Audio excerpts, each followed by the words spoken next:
Hey everyone, welcome to my channel. And Infosys off campus hiring అయితే start చేసింది 2026లో. And దీనికి eligible year batches వచ్చేసరికి 2024 and 2025. And వీళ్ళు 4 roles అయితే ఆఫర్ చేస్తున్నారు. ఫస్ట్ వన్ వచ్చేసరికి specialist programmer L3 and L2, L1 and final one digital specialist engineer. దీనికి selection process వచ్చేసరికి ఇందులో 2 రౌండ్స్ ఉంటుంది. First one virtual assessment. ఇందులో కోడింగ్ క్వశ్చన్స్ వస్తాయన్నమాట. మాకైతే రీసెంట్గా ఆన్ క్యాంపస్ డ్రైవ్ అయితే జరిగింది. మేము 2026 గ్రాడ్యుయేట్స్. అండ్ మాకైతే 4 క్వశ్చన్స్ ఇచ్చారు. అండ్ ఈ రోల్స్ కూడా ఎలా ఇచ్చారంటే 1 క్వశ్చన్ సాల్వ్ చేసిన వాళ్ళకి డిఎస్సి ఇచ్చారు, 2 క్వశ్చన్ సాల్వ్ చేసిన వాళ్ళకి L1, 3 క్వశ్చన్ సాల్వ్ చేసిన వాళ్ళకి L2 అండ్ 4 క్వశ్చన్ సాల్వ్ చేసిన వాళ్ళకి అయితే L3 ఇచ్చారు.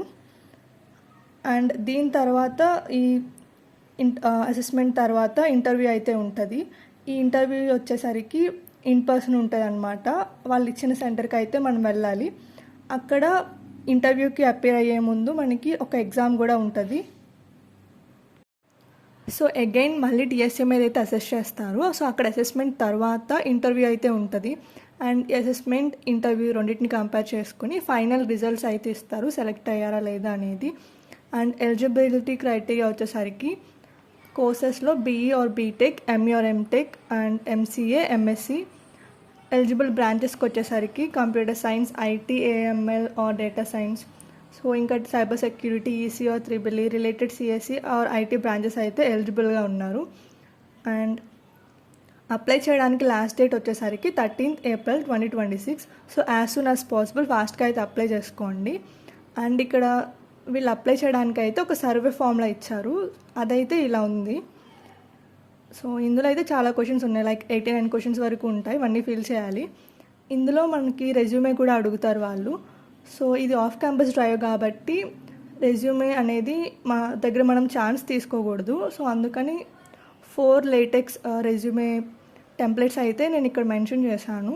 సో ఈ టెంప్లెట్స్లో మీరు ఒకటి ఏదైనా చూస్ చేసుకుని మీ స్కిల్స్ అండ్ జాబ్ డిస్క్రిప్షన్ మీరు రెండింటిని బట్టి మోడిఫై చేసుకుని రెజ్యూమే అయితే మోడిఫై చేసుకుని అప్లోడ్ చేయండి ఆ సర్వే ఫామ్లో.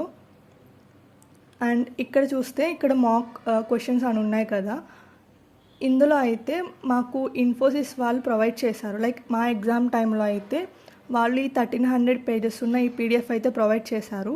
ఇందులో అయితే చాలా క్వశ్చన్స్ ఉంటాయి. ఈ క్వశ్చన్స్ వస్తాయా అంటే ఎగ్జామ్లో అయితే ఈ క్వశ్చన్స్ రావు, ఎందుకంటే only similar kind of patterns వరకు రావచ్చు క్వశ్చన్స్లో, బట్ సేమ్ క్వశ్చన్స్ అయితే రావు. అండ్ అసలు ఈ కంప్లీట్ ఇన్ఫోసిస్ డ్రైవ్ వచ్చేసరికి మ్యాక్సిమం డిఎస్ఏ మీదే ఉంటుంది, ఎందుకంటే ఇవి హై ప్యాకేజ్ రోల్స్ కాబట్టి. ఆర్ సిస్టమ్ ఇంజనీర్ ఉంటే అందులో యాప్టిట్యూడ్ అవన్నీ చూస్తారు, బట్ ఇందులో సిస్టమ్ ఇంజనీర్ లేదు కాబట్టి ఇది మ్యాక్సిమం అంతా డిఎస్ఏ మీదే ఉంటుంది. సో మీరు దీంట్లో సెలెక్ట్ అవ్వాలి అనుకుంటే ఎక్కువ ఫోకస్ చేయాల్సింది అయితే డిఎస్ఏ మీద. అసలు మీరు ఇప్పటి వరకు ఏం స్టార్ట్ చేయలేదు, స్క్రాచ్ నుంచి స్టార్ట్ చేయాలి అనుకుంటే బెస్ట్ వన్ వచ్చేసరికి స్ట్రైవర్ షీట్ ఫాలో అవ్వండి. సో అందులో అయితే స్క్రాచ్ నుంచి డిఎస్ఏ ఎలా స్టార్ట్ చేయాలి అండ్ అడ్వాన్స్ వరకు అన్ని టాపిక్స్ అయితే కవర్ చేసి ఉంటారు. So that's it for this video. Thanks for watching. If you found this video helpful, please do like, share and subscribe to my channel.